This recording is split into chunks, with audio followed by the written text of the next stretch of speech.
caros telespectadores, começa a ser um hábito eu iniciar o programa por estas palavras. Estamos num dos lugares mais bonitos que há em Portugal. Parece que todos os lugares são os mais bonitos que há em Portugal. Bom, e eu pergunto, mas isto será já uma maneira? Não, isto tem uma explicação. Primeiro, é que eu realmente só escolho lugares muito bonitos para iniciar os programas. E o segundo ponto é que em Portugal há imensos lugares que são extremamente belos. Nós é que os não conhecemos. Temos um país, de facto, cheio de encantos naturais, mas, de facto, ignoramos, nunca lá vamos. Olhem, ainda há uns dias uma senhora que está à frente de um posto de turismo ali na Marquês de Pombal, em Lisboa, vendeu umas férias para a Ilha da Madeira. Assim, é uma família bem instalada, gente como deve ser, e depois diz, bom, vamos marcar aqui o voo na TAP, mas o senhor disse, eu não quero ir de avião, eu prefiro ir de comboio. Bom, é claro que não conhecemos literalmente o país, imaginem ir de comboio à Ilha da Madeira. Hoje estou, repito, num dos lugares mais belos que há em Portugal. Este anel de montanhas, além é a Serra do Gerês, aqui começa, além já é a Serra da Cabreira, e o programa vai ser, em especial, sobre o concelho de Vieira do Minho. É onde o Minho já começa a parecer-se com Trás-os-Montes. É uma região não das mais conhecidas, mas como vão ver, não faltam motivos para vir visitá-la.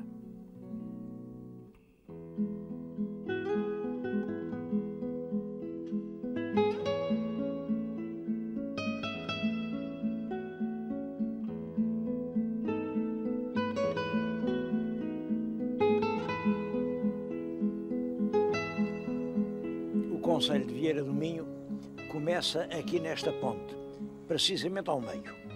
Para o lado de lá, já pertence ao concelho de Terras do Boro. Para o lado de cá, é Vieira do Minho. Aliás, é o rio, isto é o rio Cávado, que marca a fronteira, aquelas serras, Terras do Boro, do lado de cá, Vieira do Minho. Aliás, se virem bem em frente, reparem, vem ali uma igreja, uns edifícios, aquilo é o famoso São Bentinho da Porta Aberta, que fica nas Terras do Boro, e que reúne peregrinos vindos de muitos lados do mundo no verão. Chegas ali, é uma multidão enorme. Mas nós vamos até à vila de Vieira do Minho.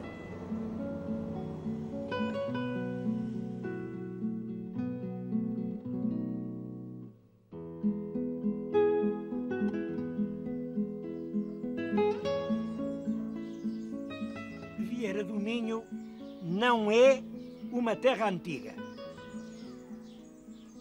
Não é uma terra antiga com povoação, porque como região é antiquíssima. Há até aqui uma situação curiosa. Esta terra, a que hoje chamamos Vieira do Minho, chamava-se até aqui há cerca de 100 anos Brancelhe. Brancelhe. E Brancelhe era um lugarejo sem importância nenhuma. Um lugarejo aqui da freguesia do Mosteiro. Bom, por exemplo, o capitão-mor da região de Vieira morava em Ruivães. Era toda esta região que parece encaixada entre montanhas e que realmente parece modelar uma vieira, uma verdadeira vieira. Era isto que era a região da Vieira, Vieira do Minho, para distinguir das outras vieiras.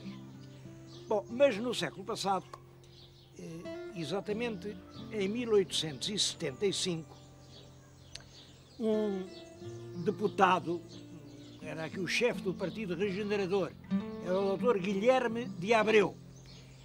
Era deputado em Lisboa, era um homem muito bem visto, que era realmente um homem de grande personalidade, de grande caráter e de grande influência.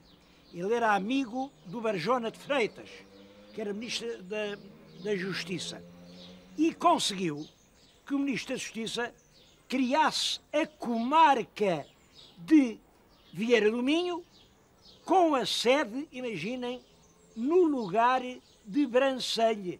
Este lugarejo, pouco importante, é que ficou a sede da comarca de Vieira do Minho. E depois, o lugar de Brancelhe chamou a si o nome de toda a região e começou-se a chamar a isto Vieira do Minho, que é o seu nome atual. Isto explica que em Vieira do Minho não haja realmente coisas muito antigas, porque era um lugar de camponeses, pouco importante, numa região onde havia outras terras mais antigas e que deve ser cabeça de comarca à dedicação e à pertinácia de um deputado nascido aqui.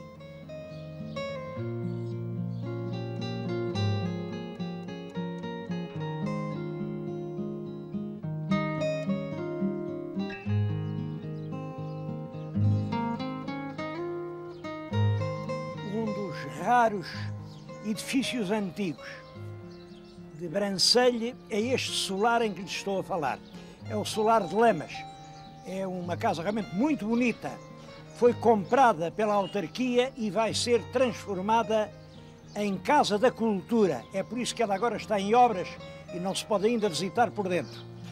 Uma casa ligada a aspectos muito interessantes da história portuguesa. Eu tenho aqui nas mãos os apontamentos para a história da Revolução do Minho, de Maria da Fonte. É o célebre livro do Padre Casimiro. Padre Casimiro era aqui amigo da casa e dormiu aqui para sossegar as senhoras quando o povo já estava alvoroçado, e inúmeras vezes aqui no livro se refere a este palácio. Era aqui que ele, em parte, fazia a sua base, daqui saía para comandar o povo amotinado. Bom, este livro é um livro que vale a pena ler. A figura do Padre Casimiro é uma figura malsinada, é uma figura de quem se diz muito mal. Claro que ele era um caudilho de guerrilha, era como sacerdote, é uma figura muito estranha, mas representa bem as contradições do tempo em que viveu. É um livro cuja leitura é indispensável para quem quiser fazer alguma ideia do que foi a Maria da Fonte e a Patuleia. A propósito de Patuleia, o editor do livro volta aqui a dizer essa tolice, que Patuleia é dos patas ao léu. Em Portugal nunca se chamou pata ao pé, nem nunca se diz que andar com os pés descalços fosse andar com pata ao léu. Patuleia vem diretamente do espanhol, patuleia, que quer dizer xolder-boldera, tropa sem disciplina.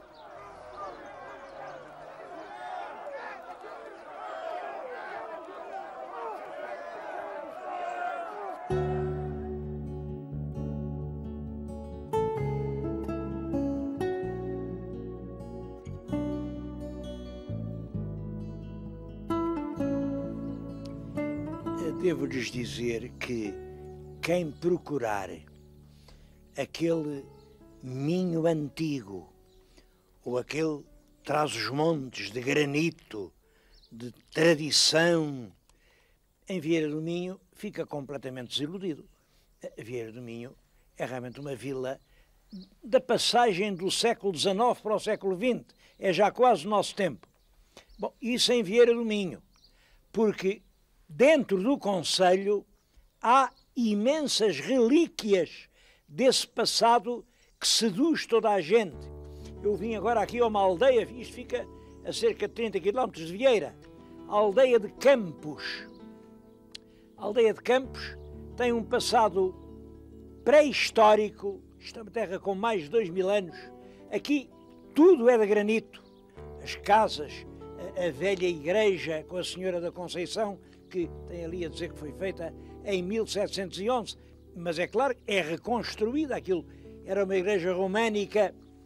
Aqui está o cruzeiro e eu não queria deixar de dizer, isto é um bom exemplo do que não pode ser consentido em Portugal.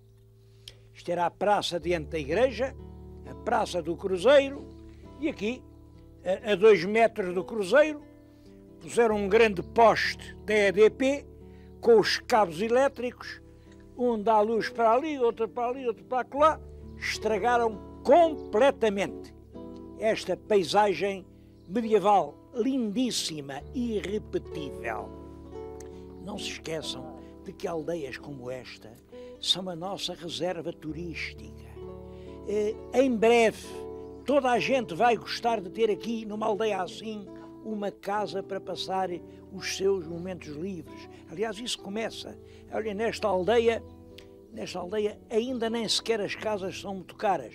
Há pouco tempo vendeu-se por 4.000 contos esta que estão a ver, e que já está transformada, evidentemente, numa residência turística. Em todo o concelho de Vieira do Minho estão a pulular as residências ou de turismo rural ou de turismo de habitação, e estão sempre cheias. Não, os portugueses já começam agora a aparecer. Durante muito tempo isto estava cheio, era de gente da Europa que aspirava a encontrar em qualquer parte do mundo, assim, estas aldeias primitivas por fora. Por dentro, já com todas as comodidades. Nesta, por exemplo, esta agora tem, parece que é 150 eleitores. Perguntei a uma senhora que passava aqui na calçada, olha, diga-me lá, então esta gente, e ela diz, então, esta gente, nós agora somos todos velhinhos, os novos estudaram e foram-se embora. Esta frase impressionou-me. Os novos estudaram e foram-se embora. É claro, é indispensável que os novos estudem a sério, estudem cada vez mais. Mas temos que encontrar uma maneira qualquer, encontrar uma forma deles estudarem e não se quererem ir embora.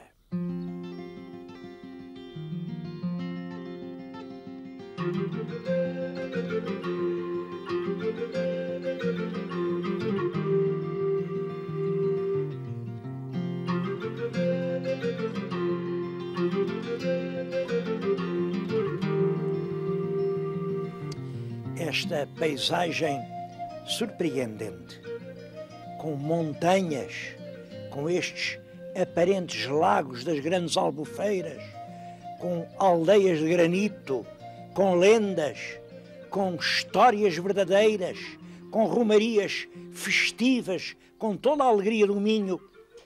Esta paisagem, como não pode deixar de ser, atrai imensa gente de fora. É claro, e como o nosso turismo, que é o que se sabe, não constrói habitações para eles, as casas surgem quase espontaneamente. Aqui, só no concelho de Vieira do Minho, existem 24 casas abertas aos turistas. Bom, há esta, de turismo de habitação, é a famosa casa do Capitão Mor, em Ruivães, e mais de 20 de turismo rural aí por essas aldeias, sobretudo na Agra. Esta do Capitão Mor é uma casa carregada de história, porque era do último Capitão Mor miguelista. Ele vivia aqui e quando os liberais ganharam a guerra, ele era um homem realmente valente e não desistiu de sair de casa com os seus criados, ia a águas até ao Gerês. Em 1832, no verão, saiu, como de costume. O sargento ainda lhe disse ao meu capitão, olha que há uns rumores, era melhor o senhor ir mais prevenido, eu devia ir consigo. E ele, que era realmente um valentão, disse, qual história? Quando eu saio esta porta, até as pedras da calçada tremem com medo de mim. Bom, a verdade é que ele nessa noite foi dormir a Falderém, uma casa que tinha no caminho daqui até ao Gerês, e saiu de Falderém em direção ao Gerês. E estavam emboscados 3 criminosos numa curva do caminho e, como se ele fosse um lobo, espingardearam-no e mataram-no. toda a gente disse que foram os vizinhos daquela casa ali ao lado, os vizinhos, que eram liberais, tão convictos quanto o Capitão More era absolutista ferranho. Esse drama ainda hoje paira um pouco sobre esta casa. Naturalmente os criados, quando mataram o seu Capitão More, embrulharam-no no anta, vieram a correr, com ele pendurado realmente num animal, e entraram aqui por uma destas portas e estenderam-no no chão. Mas tudo isto mostra as potencialidades turísticas da região. E em vez de estarmos a criar dificuldades burocráticas, dizem-me que muitas dessas casas ainda não foram licenciadas, porque há uma discussão de que uns dizem que aquilo está equipado com gás, não deve ter gás, deve ter eletricidade, ou é o contrário, não sei, é uma coisa dessas. Mas estas trapalhadas não fazem senão impedir o crescimento turístico do país.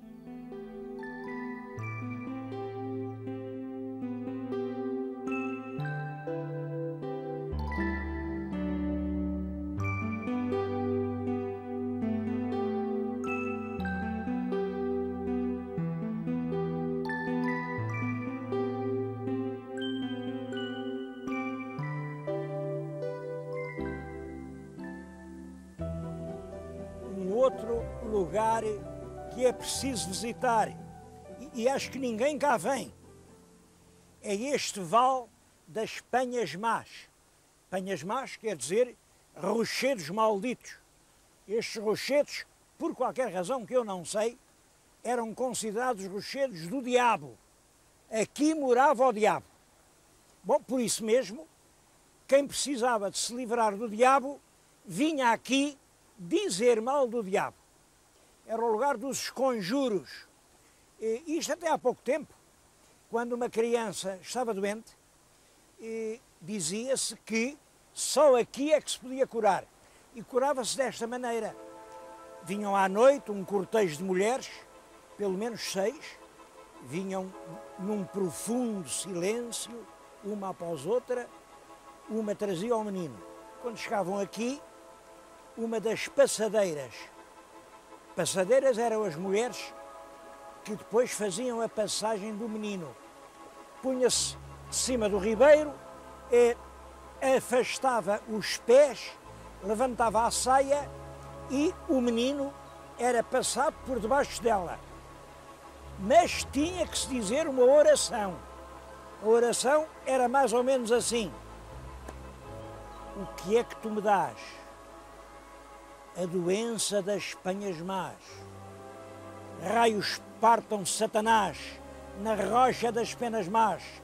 Camisa maldita, camisa doente, que o mal não sente, na tua ida para o mar, a doença levarás, que esta criança traz. Raios partam Satanás, raios partam Satanás.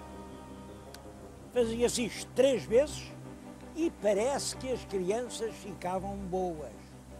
Diz o Padre Vieira, num belíssimo livro, a monografia de Vieira do Minho, publicada em 1923, quem viesse aqui, via estes rochedos cheios de camisas de crianças, porque era preciso deitar ao ribeiro a camisa da criança doente, pôr-lhe uma camisa nova e depois lá iam para a aldeia e a criança curava-se. Bom, eu acho graça a esta história porque ainda hoje, até em Lisboa, há gente a curar as doenças dos males de Satanás. O que é que naquela altura, em 1923, o Satanás contentava-se com a camisinha do bebê. Agora pede a camisa do pai, pede-lhe tudo, pede-lhe 10% do salário. Agora é muito mais caro apelar para Satanás.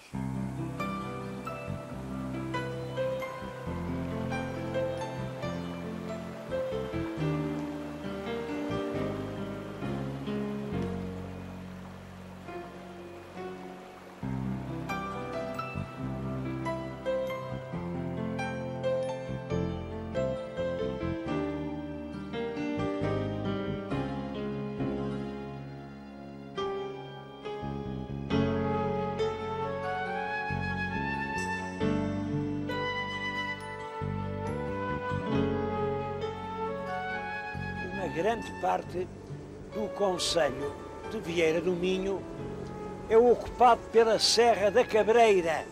Eu agora estou no ponto mais alto da Serra da Cabreira, um ponto a que chama o Talef. Não imaginam até que ponto isto é atraente, é comovente, é uma beleza comovente. O senhor telespectador está a pensar em vir aqui, eu acho bem que venha, mas tenho que o prevenir. Isto não tem estrada, tem um estradão todo esburacado, é realmente um calvário chegar cá acima. Portanto, só se pode vir num veículo de todo o terreno e munido de imensa paciência. É uma dificuldade, mas vale a pena, podem crer. É uma serra, fica em frente da Serra do Gerês. Eu acho que é uma espécie de irmã solteira da Serra do Gerês. Sabem disto quando há duas irmãs? Muitas vezes há uma mais bonita, mais loira, que casa, tem marido, tem filhos, e há uma outra, se calhar era morena, mais agarrada, mais acatada, mais chegada ao lar, nunca casou, nunca ninguém falou nela. Mas quem reparar bem, quem olhar com olhos de ver, vê que afinal ainda era mais bonita que a irmã que casou. Eu acho que isso se aplica à Serra da Cabreira em relação à Serra do Gerês. Esta serra é realmente um encanto. Está povoada de raças autóctones. Andam aqui perto de mim uma manada de bovinos do Barroso. Aí embaixo andam os garranos, nasceram aqui na serra, criam-se aqui. Aqui nestas há grandes moitas, eu tenho grandes moitas de urze e enxames de abelhas fazem um mel especial, um mel escuro, denso, o mel da urze. E sobretudo daqui vê-se uma grande parte de todo este norte do país. Isto é de uma grande beleza.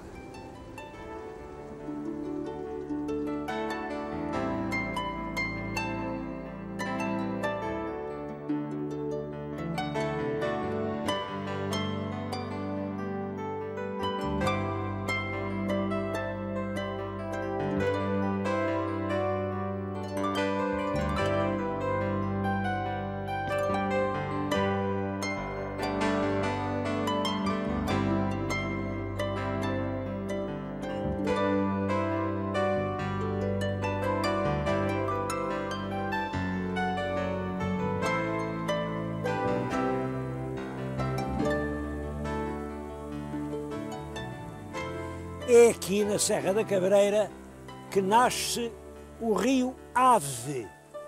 É pelo menos este, agora é que posso dizer, é exatamente este, o ponto em que nas cartas do Estado-Maior se marca a nascente do rio Ave. Ela está na nossa frente. Então a gente sabe que o rio vai desaguar a Vila do Conde. Bom, nasce um rio e nasceu um romance. O meu telespectador está a calcular. Conde, Cabreira, bom, o romance está-se a ver. Era uma vez uma linda cabreira que andava por aqui a apacentar o seu rebanho de cabras e um dia passou um fogoso cavalo, um conde jovem e muito bonito. É claro, a cabreira também era bonita e jovem e, portanto, todos imaginam o que aconteceu. Eu não conto, porque essas coisas devem subentender-se. E agora que já subentenderam, o conde já estava com a barriguinha cheia e botou-se no cavalo e foi-se embora. Só que a cabreira, a quem o conde tinha jurado amor eterno, ficou a chorar.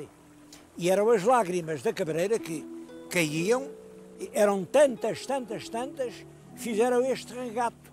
E as lágrimas da cabreira foram à procura do conde. Como o conde vivia em Vila do Conde, ele é que era o conde que deu nome à vila, este rio das lágrimas foi desaguar em Vila do Conde. Eu acho graça a esta lenda, que no fundo nasceu só da relação que a imaginação popular podia estabelecer entre duas palavras, cabreira, conde, mas que é um tema que é inúmeras vezes repetido nas lendas portuguesas, a lenda dos amores desiguais. É o conde pela cabreira ou é a condessa pelo pastor, é sempre uma história assim de amores desiguais. Uma lenda como esta deve ter nascido no século XVII. É uma lenda evidentemente barroca. Para as lágrimas da cabreira serem tantas que faziam um rio assim, isto é mesmo do século XVII.